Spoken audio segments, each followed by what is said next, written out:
Hi, it's Mark. I want to talk today about commitment. And we understand that word, it's the big scary C word in some people's lives because it often means personal relationships, commitment, being committed to one person, being committed to a shared vision of a future. Set that aside for a moment. And let's talk about commitment to ourselves and getting things done. On any given day, we have the energy to focus strongly on a handful of things. We cannot do 100 things in a day with focus and commitment. Well, we might have 100 things on our list of to-dos. We might have 10 things on our list of absolutely must-dos, but our brain can't be effective if it's firing off in 10 directions or 5 directions or 3 directions at the same time. So it's about commitment.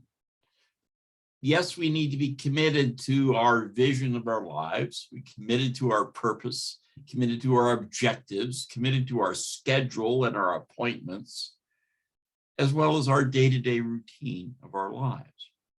So how do we do this? Keeping a to-do list and keeping a calendar is important, I think. I don't think you can manage things in your head even for a day, let alone on an ongoing basis. I've been using calendaring software for about 25 years. I use ACT. A lot of people in sales also use Maximizer. They're a bunch of buzzwords, but once you've committed to one, stick with one and be loyal to something that's familiar to you.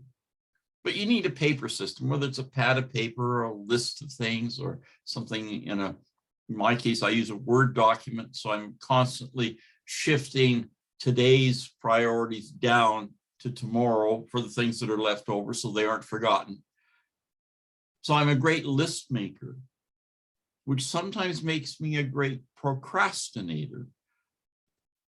My rationale is I don't want to lose track of anything. If I need to do something or call someone or take care of something, it's on a list somewhere. It's diarized somewhere.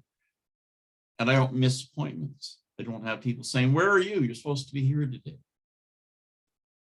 But boil all that down, all that confusion on any given day, something has to be number one. If you commit to one thing, you can focus on it, be effective at it. If something comes along that, oh, I'm derailed, I can't focus on that today. Do we do ourselves or anyone else a favor to give a half focus to that? When our focus is divided on 2 things or 3 things or 10 things. I don't believe we can. So on any given day, whatever our priorities are, yes, list them, have your timed appointments and all those other prompts we have. But recognize you can't do all the things in the day that you want to do. I wish I could wave a magic wand and take care of everything I want to do every day. It's just not possible. So I want to identify and capture everything. I don't want to miss out on anything. I don't want to forget anything. But when it comes to being effective, I know, and I've learned, and I advocate for focus on one thing. Because if you commit to one thing, you can focus on it. If you commit to 2 things, that's dividing your focus, and that's not focus. My tip to the world for today is focus on the one thing that's most important in your world, in your life.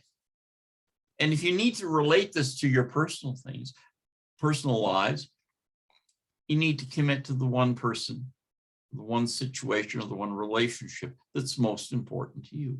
You can't divide that. It doesn't divide. One focus at a time, and you're focused. 2 focuses or more at a time, you're just confused. You're not focused and you're not effective. That's a wrap up for me today. focus on one thing, commit to one thing, and be effective at it. When it's done, move on to the next one. Have a great day. I'm Mark Kolke. Bye for now.